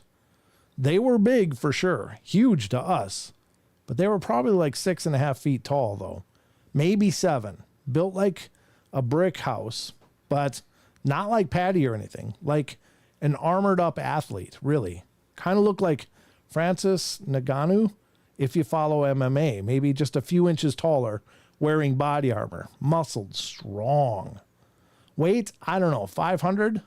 Ripped, athletic, not that 8 foot tall, 900 pound giant people talk about, though. More athletically built, I guess. Eyes I had, still do, here, and there are nightmares about. Black void, emotionless, like the eye of a largemouth bass, and you know what I'm talking about. Never know where it's looking, but they are big, big, big, and dark gray hair. Colorblind, so I know gray when I see it. Laugh out loud. We didn't really know anything about Bigfoot then. We told his dad, who called us stupid, Game warden said he'd look into it. He went out there and then called us back for a few days later and told us it's a crime to file false reports and that we need to quit drinking and smoking because it's illegal. Well, none of us use drugs, to include marijuana, and we're not drunk. We tried telling people close, but they made fun of us. So we would talk about it together, and after a while and occasionally, people would ask us, what happened? We assumed to mock us, made it into some funny story about pasture baboons, and figured it's better to make a joke, I guess, since everyone thought it was anyway. Well, after a bit, we just shut it out and never brought it up again. There's a ton of details in there I didn't give, and I'm surprised I said that much, really. Never have before. Anyway, I'm done typing this on my phone. Said short and wrote a novel. Do what you want with it. Felt good to write it. Never really even said as much as that in the last 20 years about it. Listened to an episode the other night that got me really giving the whole ordeal attention again and figured, why not? I'll unload a bit. Good idea. Wow. Good idea. Wow. Huh. That's crazy. I got back for the best part of it. Yeah, that's pretty wild. Oh. So I guess he did hit it when he just was aiming center mass. It must have maybe rebounded off the tree and hit an arm. Yeah. Yeah. Wow. That's what it was like, yeah. But then it just got up and ran away. Right? Oh. Well, it screamed, got up and ran away. Yeah. Yeah, I mean, I'd be screaming too, like, He shot me. Mm-hmm. Interestingly enough, though, the bigger one just stepped out and looked at them like, yeah, this didn't go well. I don't think this ended well, boys. Why don't you guys leave? Yeah. Yeah, I mean, it's got to be horrifying. I think first contact kind of sucked. Note to self, do not tear up goats. Just saying. That's pretty creepy, though, huh? Yes, yes. I just want to look at what we got Horrible. here. This is a UFO from the confessionals. This is Dad's doppelganger in an empty house. This one sounds good. This is the confessionals. We'll read this one. I guess we could read the other one because it's a UFO one as well. Let's do that. Let's go to the confessionals now, folks. We'll save... there's several more from Sasquatch Chronicles, but we'll hit those on Friday night. And remember, Saturday night, Miss Deb Varner's joining us here on the portal. So if you're interested in getting a free psychic reading by a phenomenally talented person, Deb will be here on the show and taking calls from all of you. If you want a reading from Deb, by all means, please tune in on Saturday, and she will be here with me, and we'll be doing it up. So love to have you take part in that if you're interested. A little sniffly here. All right.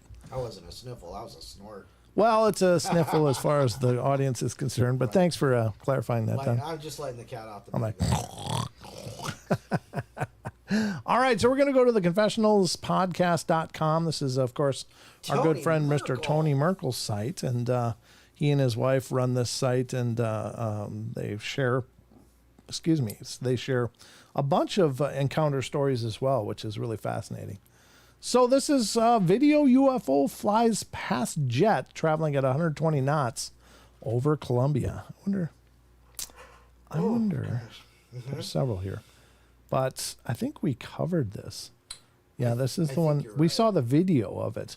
But I'm curious about what the narrative is here. It says a fast-moving UFO was allegedly filmed zooming past a private jet over Colombia in March 2023. And the internet is full of speculation as the video genuine? Is the metallic object a real live UFO or a misidentification? Look, it's traveling flat and it's, cruising right by. I mean, aerodynamically, that's a poor design if it's an aircraft of human origin. So I think it's not a misidentification, but I'm, no expert. Check out the clip below from the Hidden Underbelly, along with the article from Animalien. They don't hide anymore. UFO flew past a plane in Colombia.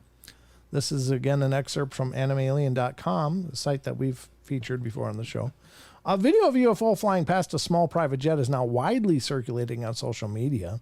The video was allegedly filmed in March 2023 over the Antioquia region of Colombia. And in the beginning of the video, you can see how the pilot of the aircraft is filming something that is far away in the clouds. And soon, a moving black dot becomes visible there. And suddenly, the dot begins to quickly approach the aircraft and quickly flies past it in a couple of seconds. The pilot says something in Spanish, and when viewed in slow motion, the object appears to have a metallic surface and looks like a typical flying saucer UFO, only turned on its side. Critics have speculated that the video shows a balloon or some sort of probe, although the object bears little resemblance to either. Some Spanish-speaking bloggers tried to dig up the source of the video and found that it was taken from a Beechcraft aircraft, which is moving at 120 knots at the time of filming. And there's also claims that someone even found the pilot who filmed this video, and he claims the video is absolutely real, but he doesn't want his name attached to the press. Can't blame him. I can't blame him either. And we did watch this, but yeah, this is, I remember we shared this before. This guy actually reached out and said, hey, thanks for showing my clip. Oh, did he? Yeah, Oh. on one of the shows. That was really cool. Nice. It was nice to hear from him, and I'm glad that he's a good sport about it, because this is, let me cover this up. But again, this is Hidden Underbelly 2.0 on YouTube. You can check out his channel. I don't want to get a copyright strike or anything. So here's the video for those of you that may not have seen it before. And here you go. And they seem to be trying to record something. I mean, obviously, they're just flying along. Looks like a pretty nice plane, though. Oh, here it is. Okay. So something, they're just looking. And was it coming kind of at them, or was it traveling past them? You know what? I don't remember this one. There it is. Oh, shit. That Right? just kind of snuck up on me. Right. Okay. So it is flying against the path of the craft. Yeah. Wow. Right? It's like a flying manta ray. Yeah, kind of, yeah. But it's very peculiar, and the way it's flying is very unusual, as it looks like it's aerodynamically not favorable, right? I mean, because of the way it's positioned. So I find it incredibly interesting. Wow. Right, there you go, folks. Is that the real deal? Well, it could very well be. I think that there's more and more of this stuff out there, and maybe there's a good point that was brought up, that they're really not trying to hide anymore. Like they're just kind of in your face, like, yeah, we're here, deal with it. Yeah, So no doubt. now this one, they rotated it so you can see Right. what it would look like if it was flying flat. But it is peculiar. I mean, look at that shape. I'm going to get this out of the way. It does seem to be more rounded here and more pointed here. Yeah. But just the way, when it's flying basically this way, because now it's just rotated so you can see the shape better, it really does kind of resemble a manta ray, like you say, except it has this point at the bottom, Right. which I find peculiar, and this more of a dome-like structure maybe in the middle. So I'm not really sure what we're looking at. It's a flying ravioli monster. That's gotta not be ramen. This is the flying ravioli monster. Yep. So there you go, folks. Another look at it. And is it real or not? Well, you be the judge. But we're going to move on to April 10th, 2023 on the Confessionals podcast.com. Written confession, Dad's doppelganger in an empty house. And we're going to be looking into some more of this spiritual stuff. All right. So the following written confession was submitted via Reddit by Campson. Okay, very cool. My son, 8 male, and I, 42 female, were in his bedroom reading a story before bedtime. I had my back to the door and was just reading a children's bedtime story to my almost asleep son, when I heard from behind me my dad's voice calling my name. Well, it startled me as we were home alone. I turned around quickly to see my dad just rounding the corner, heading down the stairs. I only saw the back of him, only for a split second, but I knew it was him. I called out to him, but he didn't answer, and I got up and quickly followed him. And as I rounded the corner to the stairs, I saw him in a side profile, just turning the corner at the bottom of the stairs into the kitchen. I called out to him again, but still no answer. I was so confused. I headed quickly down the stairs to catch up to him, but as I rounded the corner into the kitchen, in an almost run at this point, he wasn't there. I ran through the kitchen into the living room, but the house was empty, totally quiet. Now, I was more than confused. I checked the entire house, checked the front and back doors, and they were both still locked up tight. I called my dad on the phone, and he answered straight away, and he was at his home 4 miles away and hadn't left all evening. I was fully awake. I hadn't been drinking and have never taken any mind-altering drugs. I have carbon monoxide alarms in the house, which I test weekly, so it's not that. I have no explanation for this, and I'm struggling to come up with any. Can anyone help? I have security camera outside the front and back of my house, but that show no activity in the time of frame that this happened. Very weird. Yeah. Doppelgangers are a weird thing because is it some kind of projection? Is it a time slip? Is it a spirit mimicking somebody? I mean, there's any number of possibilities with a doppelganger. Cross-dimensional. Right. Yeah. Is it a multiverse thing? And why would he appear at her house? This person says a week ago, this happened to my parents when they were teens. My mom and dad were out driving and came across my mom's parents' car driving on a road they were on. Excuse me. They honked, but there was no response. So they followed my mom's parents' car home since they were going to the same place. The car pulled into the driveway and they pulled in behind it. They got out and walked up to the driver's side and nobody was in there. They felt the hood of the car and it was ice cold. So, ooh, that's creepy too. Yeah, it kind of makes you want to go, well, were they in the house and was everything fine? Yeah. Or something else. Right. Something else. You need to follow me. Hurry. Come. But wait. It's a ghost car. There's something else. All right, folks, we're going to move over to phantomsandmonsters.com. This is Lon Strickler's site. Another wonderful site if you're looking for reports and encounter stories. All three of these sites are absolutely phenomenal. And they're all very well run. So we're going to go to Phantoms and Monsters as of April 14th, 2023. Couple experience bizarre incidents and entities at Lake Story, Illinois. All right, let's see what's going on in Lake Story. It says, on July 2nd, 2020 at 22:20 local time, in Galesburg, Illinois, the unidentified object fell onto the trail. Then entities were seen. Some bizarre things have been happening to the couple. I recently received this report. Lake Story is located in Galesburg, I guess. We like to go on walks at night out there and never had any problems other than raccoons pestering us. So on the night of July 2nd, 2020, we get to this really dark part of the trail.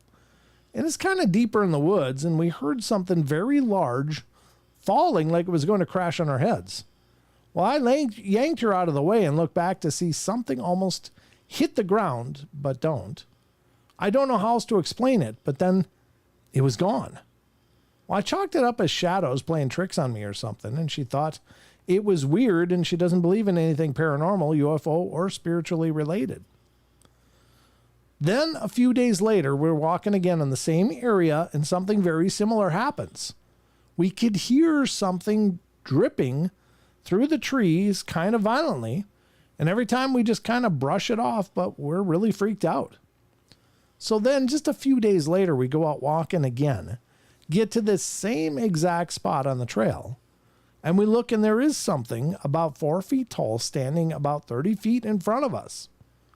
Well, at first I thought it must have possibly been a deer, but she saw it too.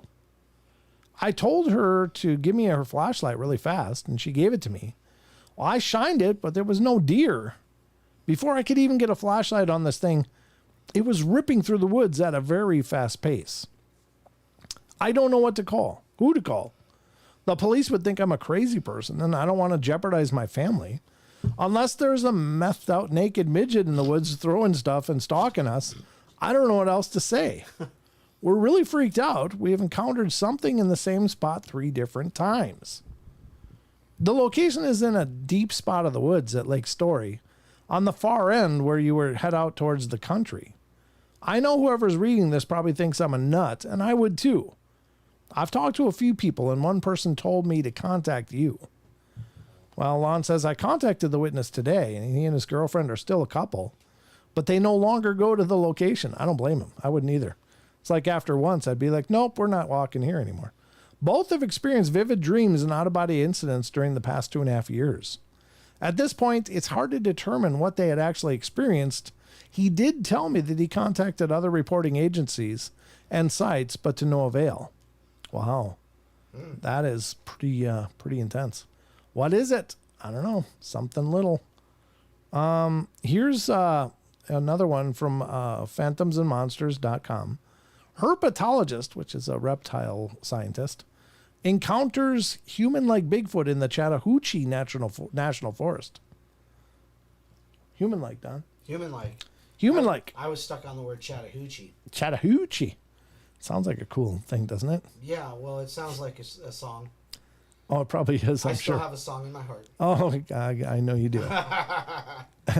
An Atlanta, Georgia herpetologist encounters a supposed Bigfoot while in the Chattahoochee National Forest. From the description, the creature seemed more fearful than aggressive. I'm from Atlanta, Georgia, and I'm a herpetologist. I travel frequently into the North Georgia mountains. I gotta take a drink. Hold on. Up to the Helen area around in the Chattahoochee Oconee National Forest. On this day, I was going there to observe some wildlife that I frequently study, and this was last September 2016. And it was approximately 5 or 6 o'clock in the evening, and as I was going to my usual sites, I observed that there was no wildlife activity. I didn't notice it at first, but I did later on and as I was walking. Well, I walked up to a ridge and I noticed that there was something diagonal from me. It was on the ground and it wasn't moving. It was about 20 to 25 feet away from it. And I moved towards it and it jumped up, spun around very quickly. And I realized, this was something very out of the ordinary, something I hadn't seen before. And it was sitting there and it was staring at me. And some minutes had passed, and at this point in time, it was making moans or growls. It was making sounds close to that. And that's the best way I can describe it. It was man-like. It was approximately 7.5 to 8 feet tall and 4.5 feet from shoulder to shoulder. It was very large and bulky. Some might say it was ape-like, but in my opinion, due to my studying various wildlife, it was not anything close to being an ape. It was like a man. There was absolutely nothing ape about it. Very muscular. The hands, the best I can describe the hands are about the size 13 or 14 and maybe even larger. As far as trying to fit a ring on it. Very muscular. I cannot stress this enough. You could see the whites of the eyes, unlike other creatures. They were squinted and aggressive. The forehead was not ape-like. It was more Homo sapien than ape. It did have full body hair except in the hands and feet. And there was hair on the knees and elbows. It had hair like a man. The teeth, I was able to observe the teeth as they were bared most of the time. And the teeth were like a man's. They did have 3 or 4 canines, but they were very worn and pretty nasty. I stood in front of this creature for a significant amount of time. I didn't know whether to run or just stand there and do whatever you do. Well, definitely this creature could outrun me. Like I was saying, the hands in the skin were tanned. They weren't black. I wouldn't even say dark brown. They were just tanned. It did have fingernails, very human-like, and they didn't have blood on them. I was able to see that, tell that. And this was all happening, and as I was observing its hands, he was sizing me up. That's the best way I can describe it. Then picked up a log, and I was able to observe that he was most likely right-handed. And I know this is going to be hard to believe, but it's true, and it chucked it in my general direction. Notice I said him. It did have male sexual organs. I was able to observe that. No tail. It walked upright. It had brownish reddish hair, and it was matted. I'm not 100% sure if it was due to the Georgia clay, or if it was just actual hair color, and I was able to observe it was a mix of brown and red. Well, after it chucked the log, at this point in time, I started backing up slowly. It didn't charge me or try to beat me or anything like that. I was expecting. I was slowly backing up, and there was a strong stench and body odor. Something like that of a wet dog, but I'd say probably 100 times stronger. I was backing up, and all of this happened within 2 minutes. And I started backing up down the ridge, and eventually I got out of sight, and I made a beeline back to where I came from. It was definitely real, beyond a shadow of a doubt. It was what some might say was a Bigfoot, Sasquatch, or whatever. It was not a man. It was not a native creature that's seen every day. Someone might make their own decision about it, and that's all I got to say. There wasn't much to compare it to, but about 400 pounds. The forehead was sunken back. The shoulders were more forward. It didn't have a proper human posture. It was definitely leaning more forward than straight up. It's rare to see somebody that would be as muscular as that creature. It was exhibiting more caution on the verge of aggression. The eyes, I was able to observe the eyes did have more downright fear, but there was an aggressiveness there. The eyes were squinted, the breathing was rapid, and going by the noises the creature was making, it was threatened. Wow. Yeah, that's a heck of a sighting. I mean, I got to give the guy props. He didn't run when that log came flying, but maybe he knew it wasn't going to hit him. Like it was just a display. And how big was the log? We don't know. I mean, those are questions I'd love to know. How big was that log? Right. How much did it look like it weighed? How far was it thrown? So I think that's pretty impressive. What do you think about that one, Don? I think, once again, a big old nope. Big old bucket of nopes from the long beard. I want to find one more that I wanted to. Barbara Morris says it was a bluff log. A bluff log. Bluff logging. Bluff, yeah. It's bluff logging. Yeah. There was one I wanted to read because it just looks so interesting. So let me figure out where that is. I'm waiting for all the articles. Oh, here we go. Bigfoot chases four-wheelers at Brown Mountain, Alaska. Wow. Chasing four-wheelers, that's no easy feat. So let's see if they mention a feat or mention a speed. Feet. Yeah, it's a lot of feet. Several leggies and big feats. All right, author Robert Alley. Here we go. Robert Alley. We know Robert, yeah. He's a good guy. He's one of those uber intelligent people. Oh, yeah. He can just talk your ear off with just things he knows. Fascinating guy. Appeared on the Bigfoot Tonight Show in 2013. Oh, we know that guy too. Who's Bigfoot Tonight? Isn't that what's Stephen Major's show? Oh, no, that wasn't the same one. No, that's Bigfoot Today. Oh, that's right. No, it's not the Bigfoot Tonight Show. It's the Bigfoot Today Show. Yeah. That's right. Okay. In 2013, and told of a frightening encounter with an outdoorsman friend of his had in Brown Mountain, Alaska. A fellow firefighter who moved to Anchorage was a friend that had surprising encounter with his wife and his buddy and his buddy's wife on two quads. They were on two ATVs, and it was on Revella Island, about 12 miles north of Ketchikan, and it was the bottom of the Brown Mountain Road, and it was the scene of a pretty hair-raising encounter with what really seemed to have been an irate Sasquatch, which reportedly chased these two couples who were on four-wheeling down Brown Mountain in August 2 years ago. That's August 2011. And I'll just call him Curtis. He's a personable 27-year-old Ketchikan outdoorsman. He moved up to Anchorage now, and he worked here in retail and did EMT and firefighting in his off hours, and he was able to give these details, which I corroborated with other witnesses. In Curtis's words, basically, I'll just read my recording. On the evening of August 26, 2011, I was with my girlfriend and another couple on two four-wheelers, and we were having an evening ride on the Brown Mountain Road at the top of the clear cuts. That's 3,000. That's up near maybe 1,500 feet. And we had parked our trucks around 8 p.m. At the paintball gravel quarry halfway along the road. That's still closer to sea level, some miles away. And we rode our four-wheelers to Harriet Hunt Lake and all around the area before going up the Brown Mountain Road sometime around 11 p.m. Up at the top of the mountain for a while, then back down. And it wasn't raining. We had moonlight, so we just kept riding until 11:45 p.m. and then turned around to come back down. My friends were ahead of us, and we were just trying to see how far down the road we could coast in neutral. My girlfriend and I, who is his wife now, just passed the campsite by the bridge and creek near the bottom of the road when I thought I heard footsteps running down the road behind us, and then my girlfriend looked around and said, "Something's chasing us." Well, I kicked the quad into gear and accelerated to over 40 miles per hour, but I could hear that it was still following us. It was fast, that's for sure.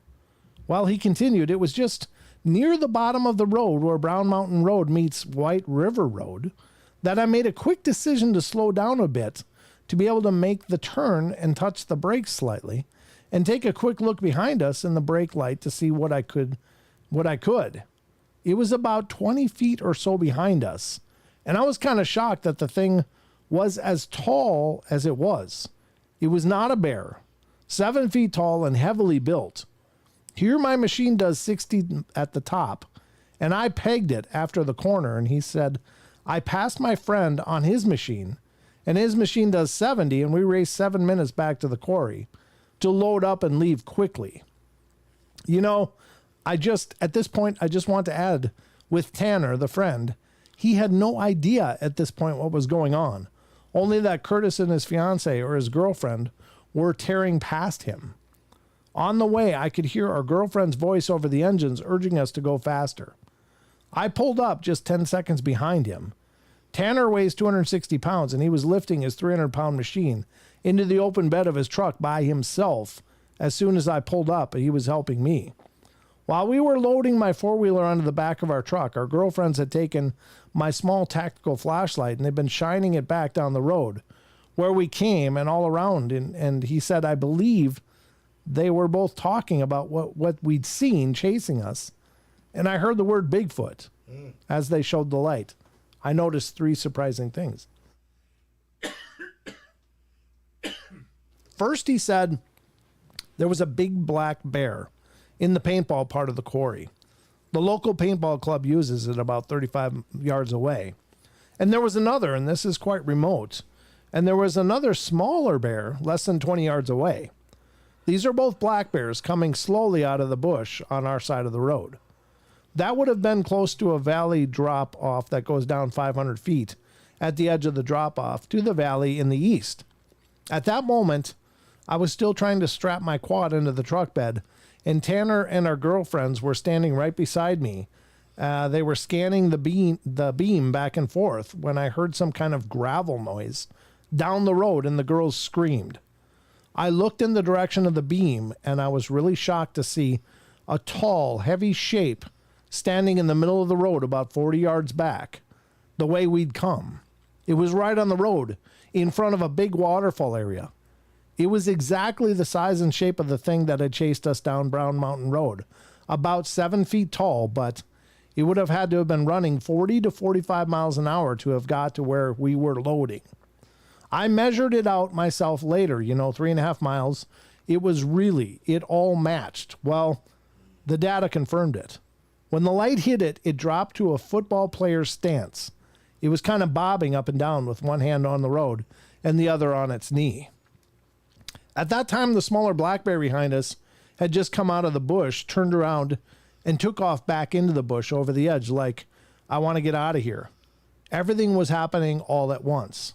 As the girls turned for the truck, I could see the beam hit the big bear in the paintball area, and it was going crazy, knocking barrels over and crashing into things, trying to get away from us or the big flipping thing.